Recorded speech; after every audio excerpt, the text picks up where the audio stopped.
魏无羡知道，如果不带思追和景怡，蓝忘机必然不放心。那就带上吧，反正应该也没什么危险了。可即便是这样，他还是又分了一些符箓给两人，才带着他们踏出了阵法。三人小心翼翼，左顾右盼了半天，确定是半分动静也没有，这才放心向着女鬼那里走去。笑什么笑？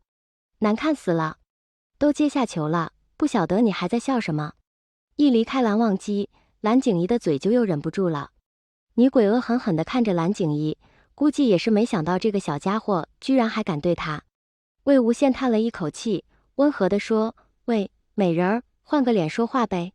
你这个脸真的不好看。”那女鬼貌似这才想起自己现在的模样，看着三人无语了半晌，才道：“那你得先把我解开才行。”不行，景怡警惕地说：“太危险了。”不行，思追也着急地拉扯着魏无羡。没事儿。魏无羡拍了拍思追的肩膀，温和地说：“有我在，他翻不起浪。你知道我是谁吧？”魏无羡笑嘻嘻地指着自己问：“知道。那就好。我看你也不是恶鬼。”魏无羡叹着气说：“这还不算恶鬼。”蓝景怡低声吐槽：“真不晓得什么样的鬼在你眼中才算恶鬼。他并没有恶业缠身，刚才也只是恐吓居多，并没有伤人。”魏无羡看着女鬼说道：“不想魂飞魄散，就别再作妖了。”那女鬼一怔，才缓缓道：“是。”小女子再不敢了。魏无羡一弹指，黑烟缓缓散去，松开了对女鬼的桎梏。那女鬼倒是没再作妖，抬手一遮，再放下时又恢复了正常的脸，还是那么窈窕美丽，只是少了一些鬼气，没了风尘的味道，反而多了一丝清丽。身上的衣服这次也规规矩矩的换成了时下农家女的襦裙短袄。她朝着魏无羡盈盈一拜：“柳英见过夷陵老祖。”魏无羡用陈情敲着手，笑着说：“这下总算是顺眼多了。”蓝思追和蓝景怡眼睁睁地看着女鬼瞬间完成的大变活人，都有些吃惊。听先生说过女鬼会变换，却没亲眼见过，如今眼见为实，两人都有些振奋。这可是比老先生课上讲的实在多了，也有趣多了。魏前辈也真厉害，没看到先前那么厉害的女鬼，在魏前辈面前都规规矩矩，不敢逾越吗？为什么为虎作伥？魏无羡掏出酒坛，喝了一口酒，淡淡的问道：“老祖，小女子也是没办法。那槐树与我有恩。”那女鬼柳英凄凄爱爱地说：“槐树？”蓝思追和蓝景怡惊诧的互相看了看。原来那些树根是从那棵槐树上过来的呀。对呀。柳英点了点头。这前后两次的人都是他杀的。魏无羡盯着柳英问道：“是，为何要杀？”这也是魏无羡百思不得其解的问题。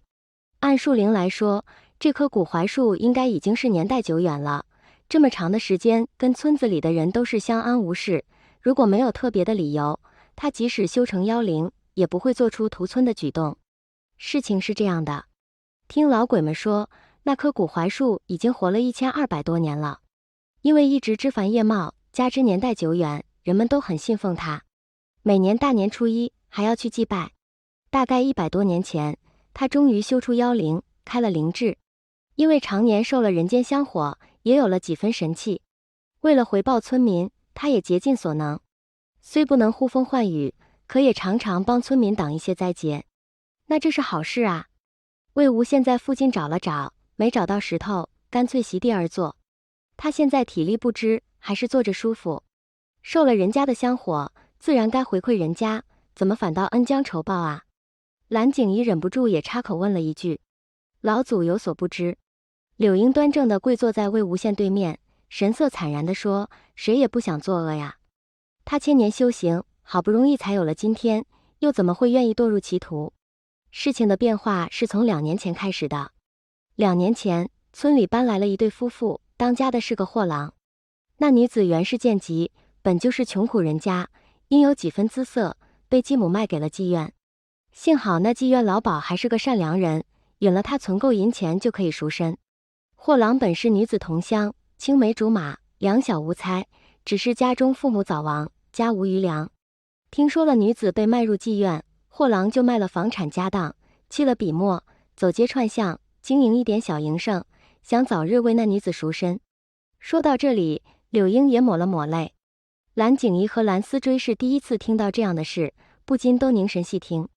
魏无羡则是暗暗摇头，想来这女鬼柳英就是那个苦命的女子，世事多艰，对女子尤为不公。这两人必是命途坎坷，诸多不幸。